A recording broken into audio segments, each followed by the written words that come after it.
নমস্কার, এটা হচ্ছে আমার একটা বনসাই গাছ। এইটাকে ফ্রন্ট করে রেখেছি। গাছটা আমাদের দেশি গাছ, ইন্ডিয়ান। আমাদের যে ওয়েস্ট বেঙ্গলের যে আবহাওয়া রয়েছে, ওয়েস্ট বেঙ্গল তথা বাংলাদেশ, আমাদের বাংলার আবহাওয়াতে প্রচুর হয় এগুলো, আপনা আপনি হয়। যে সমস্ত নদী কান্দর রয়েছে তার গায়ে গায়ে, আবার ওই নদীর বাঁধ যখন ভেঙে যায় তখন এগুলো আবার ঢলে পড়ে যায়। এই বছর যেমন বন্যা হলো, প্রচুর এই গাছ পাওয়া যাবে ওই নদী কান্দরের গায়ে গায়ে। গাছটা আমাদের এমনিতে আমাদের এখানে স্থানীয়ভাবে গোবরে বলে পরিচিত। কেউ কেউ ওই ওটাকে বিভিন্ন নাম আছে এদের, তবে এর যেটা মানে পরিচিত নাম সেটা হচ্ছে ইন্ডিয়ান এলেম। ইন্ডিয়ান এলেম বলে পরিচিত। যেমন দেখবেন চায়না এলেম আছে, সেরকম এটা ইন্ডিয়ান এলেম। আপনি দেখবেন, সার্চ করলে পেয়ে যাবেন এই গাছটা। এর সঙ্গে আরও অন্যান্য গাছও দেখাবে, ইন্ডিয়ান এলেমের আরও হয়তো কেউ কেউ আছে, তবে এইটাই মেন। এই গাছটাকে আমি ওইরকমই বছর দুয়েক আগে ওই পড়েছিল বলে নিয়ে এসেছিলাম, সেটাকে আস্তে আস্তে এটাকে বাঁচিয়ে তুলেছি এবং বনসাইয়ে পরিণত করছি। তাহলে বুঝতে পারছেন যে আপনি চেষ্টা করলে একটা বড় বনসাইও তৈরি করে নিতে পারেন মাত্র 3-4 বছরের মধ্যে। এটা তো মাত্র 2 বছর কি 3 বছর বয়স হলো আমার কাছে, কিন্তু এর বয়স অনেক। যেখানে ছিল সেখানে কত ছাগলে খেয়েছে, কেউ কেটে নিয়ে গেছে। দেখছেন তো, এই গাছটা কিন্তু তৈরি করাই ছিল প্রায়। এত সুন্দর তৈরি করা গাছ পাওয়া যায় না। এই যে দেখছেন, এই যে এটা একটা ডাল ছিল, ব্রাঞ্চ। আমি হয়তো কিছু ব্রাঞ্চ কেটেছি, কিন্তু কিছু ব্রাঞ্চ কাটাই ছিল। কারণ না কাটলে এইখানে এইভাবে ব্রাঞ্চগুলো বেরোবে কী করে? কারণ এইগুলো বেওয়ারিশ গাছ, লোকে কেটে দেয়, ডালপালা কেটে নিয়ে জ্বালানি করে, জ্বালানি কাজে ব্যবহার করে, এইসব আর কি। এই গাছটাকে আমি এখন একটা রিপোর্ট করব। রিপোর্ট এই কারণে করব, মানে এই পটে যে খারাপ আছে তা নেই। আর আমি কিছুদিন আগেই এই পটে নিয়ে এসেছি। কিছুদিন বলতে হয়তো মাস 5-6, মানে বর্ষার শুরুর দিকে হয়তো হবে, প্রথম দিকে কি শীতের শেষ দিকে গতবারে এই গাছটাকে এই পটে নিয়ে চলে এসেছি। দেখছেন এগুলো সব বনসাই শৈল, বেশিরভাগ সব একদম মানে কোনো রকমের জল দিয়ে দেন, হালকা একটা জল থেকে যাবে, বাকিটা বেরিয়ে চলে যাবে। এই পটটা হচ্ছে পোড়ামাটির পট। আমি যে চেঞ্জ করবো বলতে আমি একটা বনসাই পটে নিয়ে যাব। এটাও বনসাই পটই, কিন্তু হাইটটা একটু বেশি, এর থেকে একটু কম হাইটের পটে এবং একটু চড়াটা বেশি। এটা কিন্তু ভারী খুব, কারণ কি এতটা মাটি আছে, পটটা আছে, গাছটা আছে, তারপরে কাজ করা। এই যে এই পটটাতে নিয়ে যাবো, পটটা আমি নামিয়ে রাখি। এটা আমার দেখাচ্ছি, এটাকে এই সাইডে গাছটাকে একবার নামিয়ে রাখি। এটা আমি নিচেতে না এইটাকে তুলে নিয়েছি, দেখবেন এটা এখন আয়েসে উঠে যাবে। মাটিটাকে না নিজের থেকে না ভাঙলে আমি ভাঙবো না, কারণ এখন আমি মাটি তো চেঞ্জ করব না, আমি কেবল পটটা চেঞ্জ করছি। এই যে দেখুন, এই পটটা আমি নিজের হাতে তৈরি করলাম। এইটাও খুব সহজ পদ্ধতিতে তৈরি করা যায়, সিমেন্ট দিয়ে। ছোট ছোট পাথরের দানা আমি ব্যবহার করি। অনেকে আছে শুধু বালি দিয়ে করে, কিন্তু আমি তা করি না। ছোট ছোট পাথরের দানাটা ব্যবহার করি, 1/4 ইঞ্চি সাইজের। এগুলো ব্যবহার করা খুব, আমি পরে আবার আমার যদি চ্যানেলে যান দেখবেন এরকম ধরনের অনেক পট তৈরি ভিডিও আমার আছে সিমেন্টের। সব দেখানো হয় না, এই রেকর্ডিং করা হয় না। এটা যেমন রেকর্ডিং করা হয়নি, এরপরে ভাবছি এই ধরনের আরও রেকর্ডিং করে দেখাবো 2-1টা। দেখলেন বড় বড় ফুটো রয়েছে, তার সঙ্গে ছোট ছোট ফুটো অনেকগুলো আছে। ছোট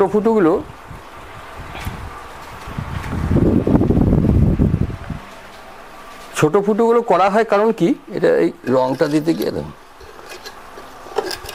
ওই তার বাঁধার প্রয়োজন হয়। এত বড় গাছ আর তার বাঁধবো না আমি, এটা তো নিজের বাড়িতেই রয়ে যাবে। তাছাড়া আমি খুব বেশি নিয়ে যাতায়াত করি না। এবার কোনোদিন করবো মনে করলে তখন এই দিক থেকে মোটা তার পার করে দিলে ভেতর দিয়ে বেরিয়ে চলে আসবে, অবশ্য তখন বেঁধে দিলেই হবে। কিংবা এই বাইরের থেকে দিয়ে টান দিয়ে বেঁধে দিলে আর পর থেকে বেরোবে না। মানে বিকল্প ব্যবস্থা অনেক কিছু আছে করতে চাইলে। দেখলেন ভালো করে, এই দেখুন এই হোলগুলো ফুটো করে, ছোটো ছোটো ফুটোগুলো দেখুন করে নিলাম। এই যে এগুলো, এবার এগুলো দিয়ে আপনি তার ভরে এই করতে পারেন। আর এইগুলো নিয়ে ছোট ছোট নেট দেয় অনেকে, আমি নেট ফেট দিই না, কারণ মাটিটাই ও অটোমেটিক্যালি থেকে যায়। তাছাড়া আমি কিছু খোলা ভাঙা আমি দেবো। আসলে আমি খুব একটা বেশি খোলা ভাঙা টোলা ভাঙা ইউজ করি না।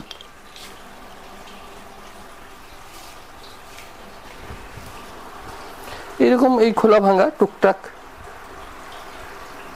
দিয়ে দেওয়া। তাছাড়া ওই মোটা মোটা দানার কিছু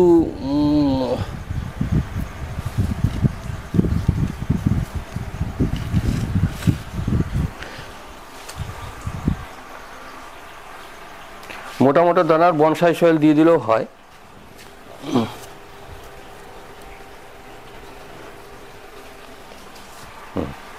এই 4টে বড় ইয়ে ছিল ফুটো, এগুলোকে ওই খোলা ভাঙা দিয়ে দিচ্ছি। ওই চুয়ে চুয়ে জলটা আর কি মরবে, তাহলে কি হবে, এই মাটিটা বেরোবে না। এমনিতেই মাটি বেরোয় না, একবার জল পেয়ে গেলে না মাটিটা একটা পজিশন নিয়ে নেয়। তাহলে প্রথমে আমি গাছটাকে এটার ওপরেই বসিয়ে দেবো, কারণ আমার ওইটার হাইট বেশি ছিল।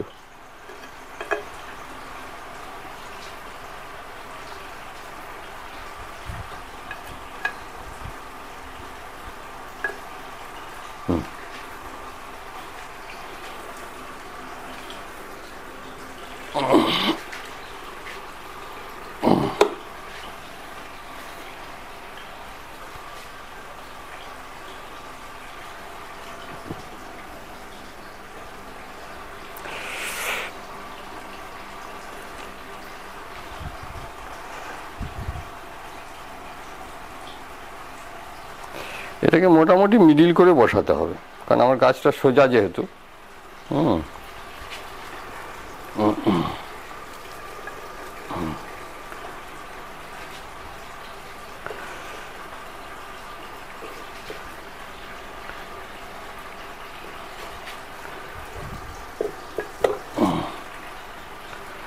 একটু এদিকে হেল হবে না।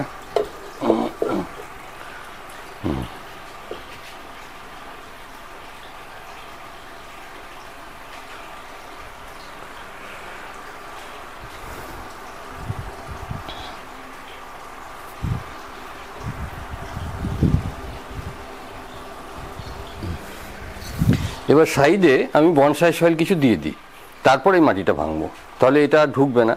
এটা যদিও ওই বনসাই সয়েলই আছে, কিন্তু তাতে কি হবে, কিছুটা এই যে নতুন ধরনের বনসাই সয়েল পেয়ে যাবে। এতে এই বনসাই সয়েলটা সার মিশ্রিত, আমার এই টেবিলের নিচেতেই রাখা থাকে। এই যে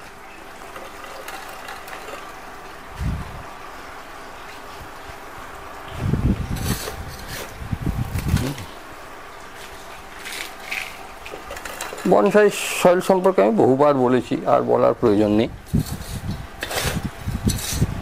বনসাই সয়েলটা হচ্ছে ওয়েল ড্রেনেজ সয়েল, সে যে যেভাবেই তৈরি করুন। আমি ছোট ছোট পাথরের দানা মিক্স করি। এবার আপনাকে দেখে নিতে হবে যে কোনো দিকটা ওঠা মানে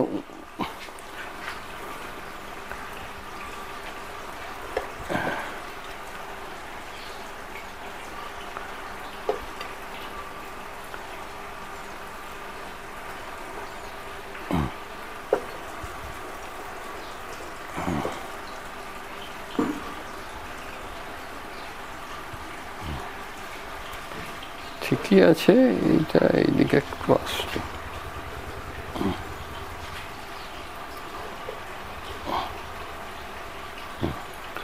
এবারে এই মাটিগুলো কিছু আমি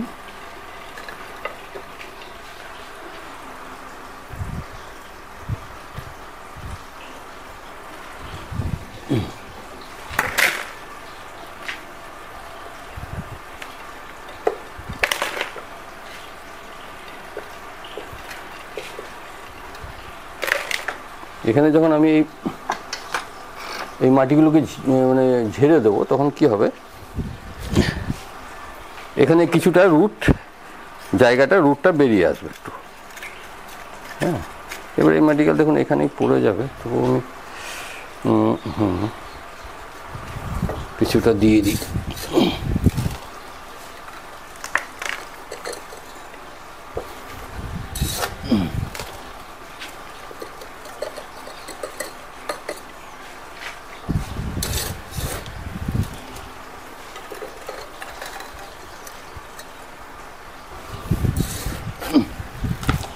বনসাই গাছে খুব প্রয়োজন ছাড়া রাসায়নিক সার দিয়েন না।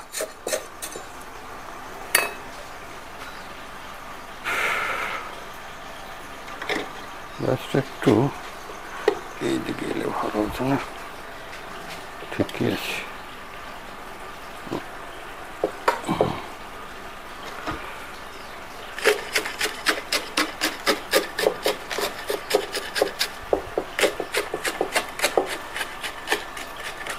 এবারে দেখুন আমি একটু একটু করে এগুলো ঝেড়ে দেবো, তবে গোটাটা আমি এখনই ঝাড়বো না। এইসব ক্ষেত্রে এটা কিন্তু ওই জল দিতে দিতে আস্তে আস্তে উপরে মাটিটা বেরিয়ে যাবে, ঠিক আছে? কারণ কোনো সময় বেশি রিস্ক নিতে যেয়েন না, শুকিয়ে গেল কিছুই হবে না হয়তো। কারণ এই সমস্ত গাছ এগুলোকে মানে খুব কষ্ট সহ্য করতে পারে বলেই বনসাই করাটা সহজ এই সমস্ত গাছের, বুঝলেন না?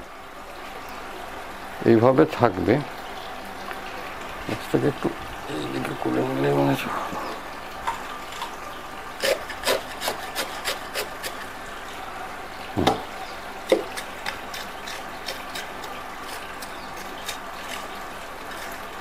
এখন এগুলো রুট আছে, এই রুটগুলো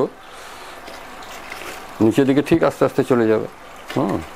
এই সোজা করে করে নিচের দিকে টিপে দেয়,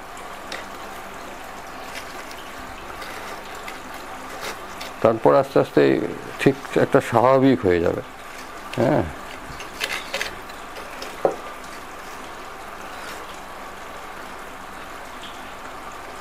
তখন দেখতেও ভালো লাগবে, রুটগুলো একটু একটু দেখাও যাবে।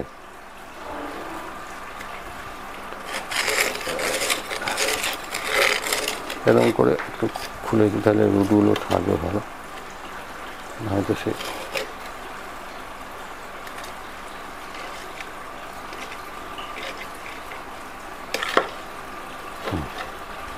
এবার ঢাকা দিয়ে দিতে।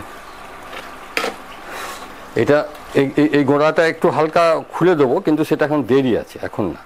কারণ কি, তাহলে কি হবে, এই রুটগুলো সেট হবে না। এইভাবে গোড়ার দিকে মানে এই সোজা করে করে রুটগুলোকে সেট করবো, দেখতে ভালো লাগবে আর কি।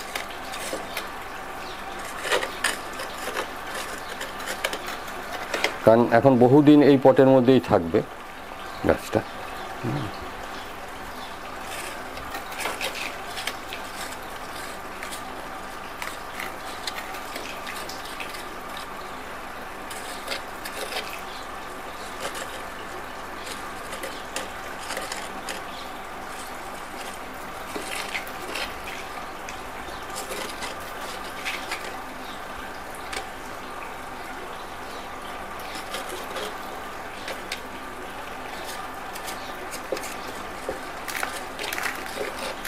এটা আমার হাতে তৈরি, যারা আমার নিয়মিত ভিডিও দেখেছেন, খুব সহজ। দেখুন, এটা কাঠের জিনিস, দুটি মাত্র তার এই ব্যান্ড করে এইভাবে করা আছে না, এইগুলোর পেরেক মেরে দিয়েছি, কিছুই নেই এটার মধ্যে। আর এটাকেই তৈরি করে নিতে হবে এইভাবে। অনেকে বলেন যে এটা দেখান কিভাবে করেছেন। কারণ ঘটনা যে এটা খুবই সহজ, একটু প্রত্যেকেই পারবেন, একটু বুদ্ধি খাটালি। এটা দেখছেন কীভাবে, আমি তো বলে দিচ্ছি কীভাবে করেছি।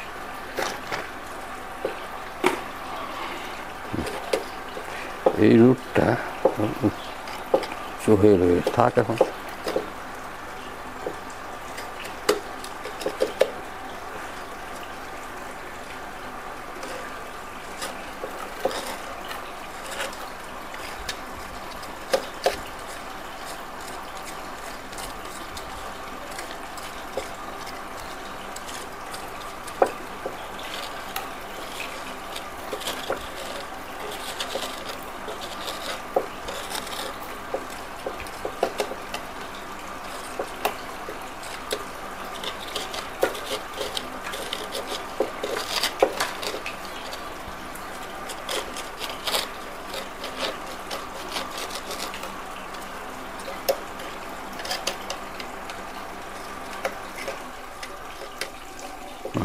কারেন্টটা গেল, যাই হোক অসুবিধা নেই দিনের বেলা। এবার উপরে এই মাটিগুলো ঢাকা দিয়ে দেবো, রুটগুলোকে ঢাকা দিয়ে দিতে হবে।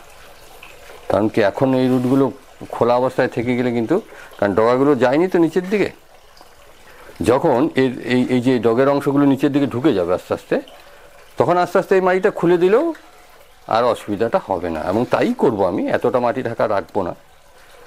এর কাজ হচ্ছে, মানে বনসাই গাছের কাজ হচ্ছে 12 মাস, মানে আপনার কাজ বন্ধ থাকবে না কোনো দিনই। আপনি আপনার মতো সৌন্দর্য, যেমন এই যে পাতাগুলো আমি প্রায়ই ছেড়ে এগুলো পাতাগুলো ছেড়ে দিই, যারা প্রচুর পাতা ছিল।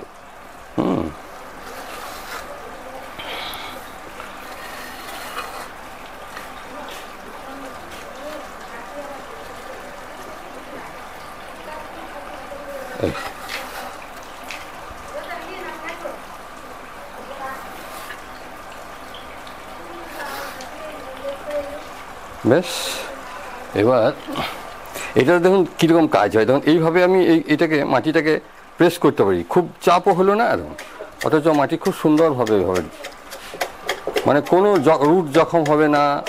হ্যাঁ, অথচ মাটিটা এই উপরের মাটিটা যখন জাম করবো, কিন্তু নিচে যখন করবো তখন এইটা দিয়ে ভেতর দিকে ঢুকে দিতে হবে। আগে তো আমি ঢুকে দিয়েছি, ভেতর দিকে জাম হয়ে গেছে।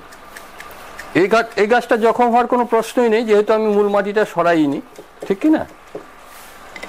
এখন সময়টা হচ্ছে ওই সেপ্টেম্বর মাস, হ্যাঁ সেপ্টেম্বর অক্টোবর পর্যন্ত এই রিপোর্টিংয়ের কাজগুলো করা যাবে। অক্টোবরের পর থেকে কিন্তু ঠান্ডার ভাবটা চলে আসবে, তখন আর রিপোর্টিং না করাই ভালো। করলে খুব সাবধানে, যারা কাজ জানেন তাদের অসুবিধা হবে না, কিন্তু নতুন যারা, তারা যেন না করেন। এরপর কিন্তু গোলাপ টোলাপ গাছে শীতের যে সমস্ত গাছ তাদের কাজ শুরু হবে।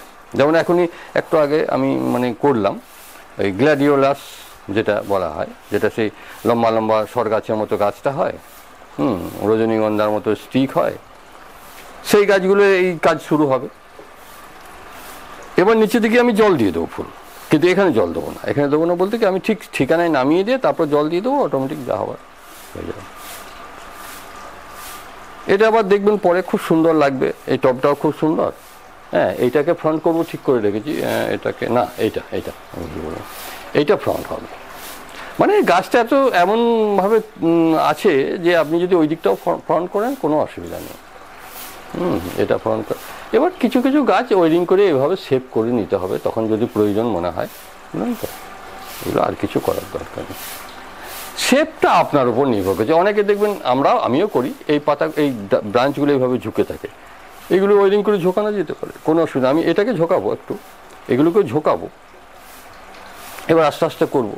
ওগুলো জানেন, এইখান থেকে তার শক্ত করে বেঁধে যত মোটা হবে তত তারের গেজটা মোটা দিতে হবে, দরকার হলে 2-3টে করে তার দিতে হবে।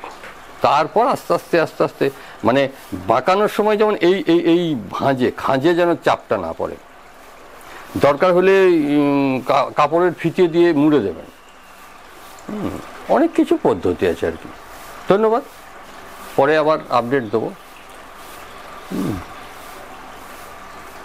এই দেখছেন তো, এইগুলো আবার পাতা, এইগুলোকে কেটে দিতে হবে। এই যে ছোটো ছোটো ছোটো ছোটো মানে কলিয়া ধরুন গায়ে বেরিয়ে যাচ্ছে, কারণ আমি আর কিন্তু এইখান থেকে কোনো ব্রাঞ্চ নেবো না, বুঝলেন তো? আমার যে ব্রাঞ্চ কটা আছে সেগুলোকে নিয়েই আমি থাকবো। এগুলোকে আমি তৈরি করেছি কিন্তু আস্তে আস্তে, এই কেটেছি করেছি, দেখুন এগুলো এবার আস্তে আস্তে ঢেকে দেবে। এবার অনেকে কী করে, যেমন এই ছালটা ছাড়িয়ে দিয়ে এগুলোকে একটা ইউনিক স্টাইল তৈরি দেয়, এদিক থেকে দেওয়া যেতে পারে, তাহলে তখন এইটা ফ্রন্ট করতে হবে। আর ওটা যখন ফ্রন্ট করবো তখন ওই দিক থেকে কিন্তু আর হবে না, কারণ এইটা যেহেতু এই দিকটা কেটে আছে, এই দিকে করতে গেলে এটা মারা যাওয়ার সম্ভাবনা। এইদিকে ধরুন প্রত্যেকটা এটাও আপনি এখান থেকে কেটে এনে এইভাবে এখানে কোথাও ঠিকিয়ে দিলেন, এই জায়গাটায় এই শুধু এই বাকলটাকে ছাড়িয়ে দিতে হবে, নিয়ে তারপর সেই অংশটাতে কাজ টাজ করে রং টং করে রেখে দিলেই,